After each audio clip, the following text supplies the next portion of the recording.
Now we will learn about natural gas. Natural gas is found with petroleum deposits and is released when crude oil is brought to the surface. तो natural gas कब पाई जाती है, कहाँ मिलती है?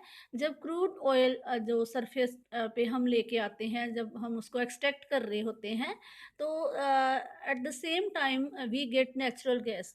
तो अब नेचुरल गैस जो है वो क्यों पेट्रोलियम के साथ होती है? क्योंकि under the surface of the earth where there is the oil there will be natural gas. क्यों नेचुरल गैस वहाँ पे पाई जाएगी? क्योंकि अर्थ के सरफेस के अंडर जहाँ पे ऑयल है, तो उसके नीचे मेंटल है, मोल्टन मैग्मा है, जो कि लावा जहाँ जिसे हम कहते हैं, तो उसके कारण बहुत हीट प्रोड्यूस होती है। तो अगर ऊपर ऑयल लेयर है और नीचे हीट है, तो हीट के कारण ऑयल जो है उसको हीट मिलेगी और गर्मी मिलेगी, और गर्मी के कारण फिर गैस प्रोड्यूस होगी। तो it can be used as a domestic and industrial fuel. जे हम घर में भी यूज़ करते हैं इसे, और इंडस्ट्रीज़ में भी इसका यूज़ होता है। और जो इसके लीडिंग प्रोड्यूसर्स हैं नेचुरल गैस के, those countries are Russia, Norway, UK and the Netherlands. जे मेजर प्रोड्यूसर्स हैं नेचुरल गैस के। तो अगर हम इंडिया में देखें, तो इंडिया में Jaisalmer, Krishna Godavari delta, Tripura and some areas of shore in Mumbai coastal areas, वहाँ पे नेचुरल गैस पाई जाती है। तो very few countries in the world have sufficient natural gas reserves of their own. तो बहुत सारे कंट्री जो हैं उनमें नेचुरल गैस नहीं होती, वेरी फ्यू, बहुत कम हैं जिनमें नेचुरल गैस पाई जाती है, और जहाँ पे नहीं होती है तो वो इसे इंपोर्ट करते हैं, दूसरे देशों से मंगवाते हैं। और ये ज़रूरी भी नहीं है कि नेचुरल गैस वहीं पे ही होगी, कि जहाँ पे पेट्रोलियम होगा, तो जहाँ क्रूड ऑयल होगा, जब मतलब जो कि मिक्सचर होता है अलग अलग चीज़ों का, जिसमें बाद में हम ऑयल गेट करते हैं।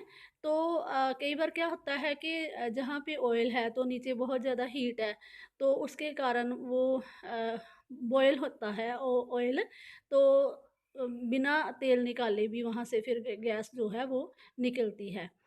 The sharp increase in our consumption of fossil fuels has led to their depletion at an alarming rate. जो हम बहुत ज़्यादा मात्रा में फॉसल फ्यूल्स का इस्तेमाल कर रहे हैं, तो इससे अलार्मिंग स्थिति पैदा होगी, एक ख़तरे की घंटी बज गई है कि डिप्लीट हो रहे हैं ये रिसोर्सेज, तो इनको हमने कम करना है। बहुत सोच समझ के ही हमें इनका इस्तेमाल करना होगा। The toxic pollutants released from burning these fuels are also a cause for concern। तो अब क्या है कि जब हम इस्तेमाल करते हैं इसको, पेट्रोलियम हम यूज़ करते हैं, कार्स वगैरह में पेट्रोल डालते हैं, और फिर डीज़ल डाला जाता है बहुत सारे व्हीकल्स में।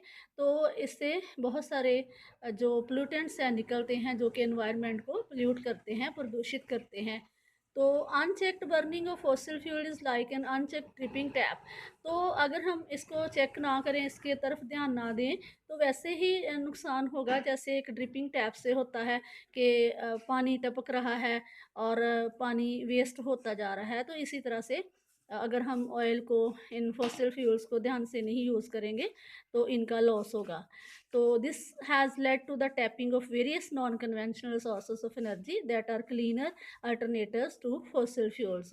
तो नेचुरल गैस जो है वो एक क्लीनर है अल्टरनेटिव फॉसिल फ्यूल, जो कि पोल्यूटेंट हैं उनको ना यूज़ करके अगर हम नेचुरल गैस यूज़ करते हैं, तो इससे फिर प्रदूषण बहुत कम होता है। Do you know the compressed natural gas which is called the CNG? ये popular eco friendly automobile fuel है, और क्योंकि ये लेस पोल्यूशन क्रिएट करता है in comparison of petroleum and diesel.